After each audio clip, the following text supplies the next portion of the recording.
Mae'r fideo yma yn mynd i edrych ar sut i rannu llythrennau. Ond cyn bod ni'n edrych ar y llythrennau, fi moyn atgoffa chi o cwbl o bethau. Edrychwch ar enghreifftiau isod. Mae 20 wedi rannu gan 2 yn gallu cael ei ysgrifennu fel ffracsiwn, so mae'n 20 dros 2. A fel chi'n gwybod, gyda ffracsiynau, maen nhw'n gallu cael eu symleiddio. So yn yr achos yma, mae 2 yn rannu mewn y top a'r gwaelod. So mae 2 yn ffito mewn i'r top 10 gwaith. A mae 2 yn ffito mewn i'r gwaelod unwaith. A fel chi'n gwybod, unrhyw beth wedi rannu gan 1, yw beth sydd gyda chi ar y top. Yn aml mae pobl yn canslo symleiddio ffracsiynau trwy ofyn y cwestiwn sawl 2 sy'n mynd mewn i 2, 1, sawl 2 sy'n mynd mewn i 20, 10. A maen nhw'n neud e fel yna, croesi pethau mas. Ar yr un sydd fan hyn, 2 wedi rannu gan 20, 2 sydd ar y top, 20 ar y gwaelod.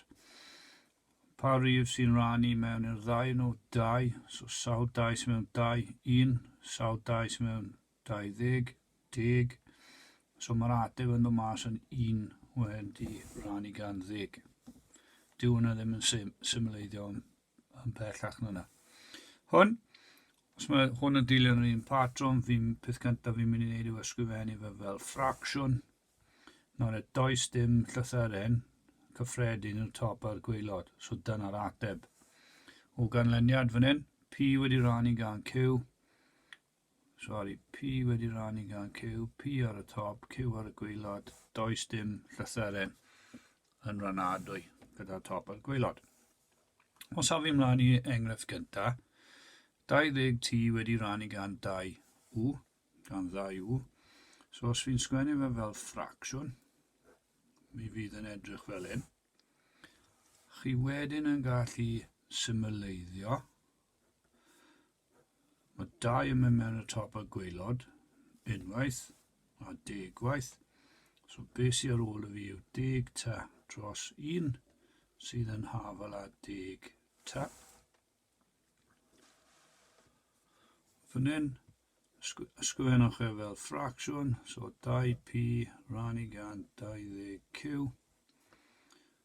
Mae 2 yn mynd mewn i'r top unwaith, mae 2 yn mynd mewn i 20 gwaith, so bydd hwnna'n 1p rannu gan 10q.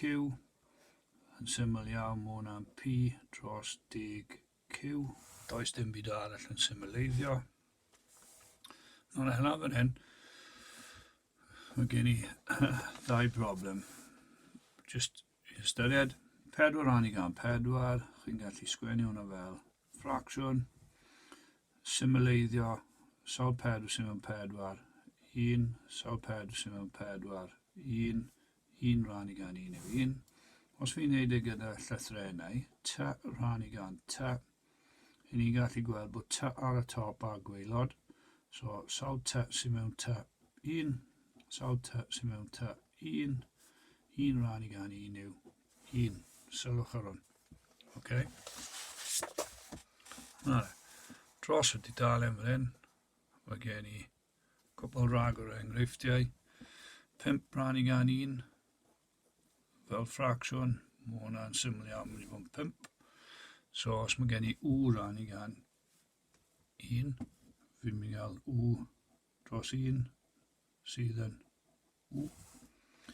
Fan hyn, 14pq rannu gan 2m, so ysgrifennwch e fel ffracsiwn, 14pq rannu gan 2m. 2 yn mynd mewn i'r top a'r gwaelod, sawl 2 sy'n mewn 2, 1, sawl 2 sy'n mewn 14, 7. So ar y top mae gen i 7pq dros 1m. Fi'n gallu sgwennu fe fel yna. Does dim llythrennau yn symleiddio neu canslo ei gilydd. Fan hyn, 18d rannu gan 2d. So, 2 yn mynd mewn i'r gwaelod unwaith, 2 yn mynd mewn 9 gwaith, sydd yn gadael fi gyda 9d dros 1d. 9 wedi rannu gan 1, 9. A mae dy a dy yn canslo gilydd mas. So fi'n mynd i gael 9 lluos 1 ar y top, 1 lluos 1 ar y gwaelod. So basically yn 9. A wedyn yr un ola. Ysgrifennwch eto fel ffracsiwn. 12 cy dy, 20 cy m. Meddyliwch pa'r rif, y rif mwyaf chi eisiau, y rif mwyaf sy'n mynd mewn i'r top a'r gwaelod. Trwy'n mae 4, sawl 4 sy'n mewn 12, 3, sawl 4 sy'n mewn 20 yw 5. Chi hefyd yn gallu gweld mae cy ar y top yn canslo gyda cy ar y gwaelod, unwaith, yr un. So beth sy'n ôl gyda fi? 3 dy, cos mae lluos i fyna. 3 dy dros 5 m. Dyw dy a m ddim yn canslo, a mae'r rhain yn rhifau cysefin, so dyw rhaina ddim yn canslo. OK? Bach o marfer i ddod.